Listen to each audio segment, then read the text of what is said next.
చంద్రబాబు గారికి దగ్గుబాటి వెంకటేశ్వరరావు గారికి ఇద్దరు తోడల్లుళ్ళు. ఎన్టీ రామారావు గారి కుమార్తెల్ని వీళ్ళిద్దరూ చేసుకున్నారు. పెద్ద కుమార్తె, రెండవ కుమార్తె, వాళ్ళ భర్తలే వీళ్ళిద్దరు.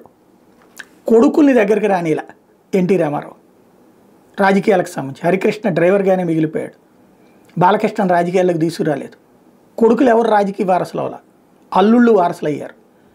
అప్పట్లో దగ్గుబాటి ఒక పాత్ర పోషించేవాళ్ళు, చంద్రబాబు సంస్థాగత నిర్మాణం చూసుకునేవాళ్ళు.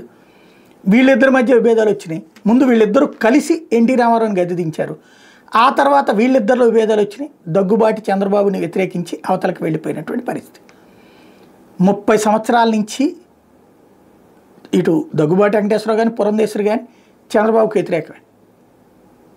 చివరికి ఎన్టీ రామారావు విగ్రహావిష్కరణ పార్లమెంట్లో పెట్టేటప్పుడు చంద్రబాబుని దగ్గరకు కూడా రానియకుండా అడ్డుపడినంతటి మొండితనం అప్పుడు పురంధేశ్వరి. ఇప్పుడు ఆమె కాంగ్రెస్ దెబ్బతిన్నాక భారతీయ జనతా పార్టీలో చేరాక అదే చంద్రబాబు గారితో సన్నిహితంగా మెలుగుతా మళ్ళీ కుటుంబ సంబంధాలు మెరుగుపరుచుకుంది. ఇప్పుడు పురంధేశ్వరి గారి భర్త అయినటువంటి దగ్గుబాటి వెంకటేశ్వరరావు గారు కూడా తనకున్నటువంటి ఆ పాత కోపాలని పక్కన పెడితే చంద్రబాబు గారు కూడా ఆత్మీయంగా పలకరించారు. నిన్న 30 ఏళ్ల తర్వాత చంద్రబాబు దగ్గుబాటి వెంకటేశ్వరరావు కలయిక. చంద్రబాబు గారు ఇంటి దగ్గరికి వెళ్ళి మరీ దగ్గుబాటి వెంకటేశ్వరరావు గారు కలిసి ప్రపంచ చరిత్ర అని ఆయన ఒక పుస్తకం రాశారట. ఆది నుండి నేటి వరకు అంటూ దాని ఆవిష్కరణ కార్యక్రమం జరగబోతుందట. ఆల్రెడీ వెంకయ్యనాయుడు గారు నిర్మలా సీతారామన్ గారిని పిలిచారట.